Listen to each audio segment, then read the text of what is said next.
ഇങ്ങനെ തണുപ്പനായാലും. U C, എനിക്കാണെങ്കിൽ ഇപ്പോഴും ഒരു പടക്കുതിരയുടെ ആവേശമാണ്.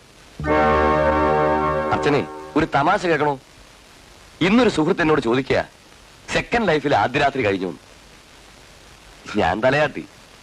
കഴിഞ്ഞെന്നോ ഇല്ലെന്നോ കരുതിക്കോട്ടെ, തുടങ്ങാൻ പോവുകയാണെന്ന കാര്യം നമുക്കല്ലേ അറിയാം.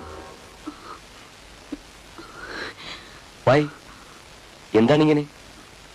ഇപ്പോഴും പേടി മാറിയിട്ടില്ലേ? സംശയിക്കണ്ട, പ്രേതമൊന്നുമല്ല, നിന്റെ സ്വന്തം ഭർത്താവ് തന്നെ. വരൂ, കിടക്കാം. എനിക്ക് what?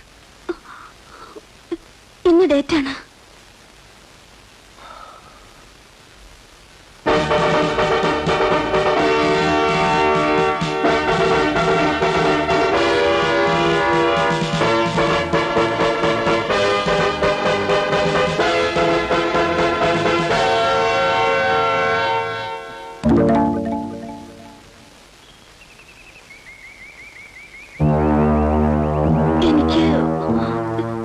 ഡേറ്റാണ്.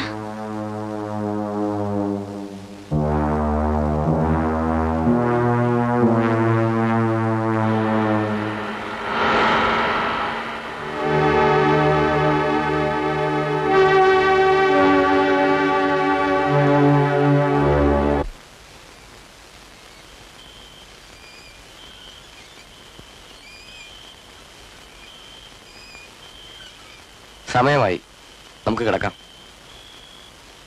It is so strange. കല്യാണം കഴിഞ്ഞ് 3 വർഷമായിട്ടും ഇനിയും നമ്മൾ ആദ്യരാത്രി ആഘോഷിച്ചില്ല, അല്ലേ? എന്തായാലും ഇന്ന് തന്നെ ആകാം. എന്താ, മൂടില്ലേ? എനിക്ക് പാടില്ലെന്ന് പറഞ്ഞില്ലേ? സാരമില്ല, ഭർത്താവിനും ഭാര്യയ്ക്കും ഇഷ്ടമാണെങ്കിൽ ആ സമയത്തും ബന്ധപ്പെടാം. I prepare it. ഹിന്ദുമത ആചാരപ്രകാരം മെൻസസായ സ്ത്രീകളാരും അമ്പലത്തിൽ പോകാറില്ല. അങ്ങനെ പോയ നീയോ മൃഗം, ഞാനോ? ഇപ്പൊ ഞാൻ സംശയിക്കുന്നു, ആദ്യ രാത്രി പോലും നീ എന്നോട് പറഞ്ഞ നുണയായിരുന്നു. നീ എന്നെ വഞ്ചിക്കായിരുന്നു. പിന്നെ എന്താണ് ഇതിന്റെയൊക്കെ അർത്ഥം? എനിക്കറിയില്ല. ഇല്ല, എന്റെ മനസ്സിൽ നിങ്ങളില്ല. എന്തോ നിങ്ങളെ എനിക്ക് ഉൾക്കൊള്ളാൻ കഴിയുന്നില്ല.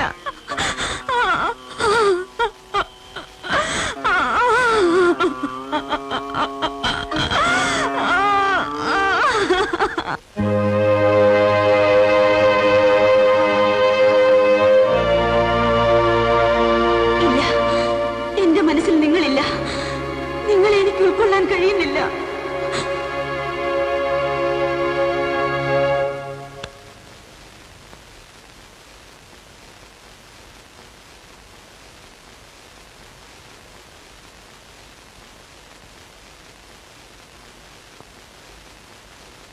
നന്ദു, അയാൾ നീ പോയില്ല അല്ലേ? മുഖത്ത് നോക്കിയ പേടിയാവുന്നു. ഒരു കള്ളന്റെ നോട്ടം, അഴകില്ലാത്തൊരു മീശ, ഒരു റൗഡിയെ പോലുണ്ട്.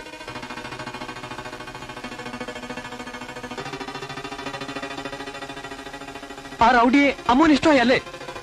നന്ദു, വേണ്ട, എന്നെ വിളിക്കണ്ട. ഇവിടെ നിന്ന് ഇറങ്ങിപ്പോണെന്ന് പറയാനായിരിക്കും വന്നത്. നന്ദു, എന്താ ഇങ്ങനെ? അമ്മു എന്നെ വെറുക്കും, എന്നെ വിട്ടുപോകും. എനിക്കറിയാം. ഒരിക്കലും ഇല്ല. എങ്കിൽ അന്ന് എനിക്ക് എന്നെ തന്നെ നഷ്ടപ്പെടും. അയാൾ വന്ന ശേഷം അമ്മു എന്നോട് സംസാരിച്ചിട്ടില്ല, ചിരിച്ചിട്ടില്ല. രണ്ടുപേരും ആ മുറി കിടന്ന് സുഖിക്കില്ലേ? നന്ദുവിനറിയാമോ, ആ മുറിയിൽ 2 ശരീരങ്ങൾ മാത്രമേ കിടക്കുന്നുള്ളൂ. 2 മനസ്സുകൾ ഉറങ്ങുന്നില്ല.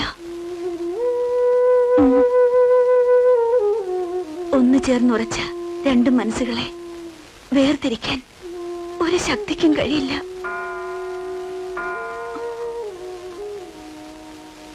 സത്യം. പോട്ടെ.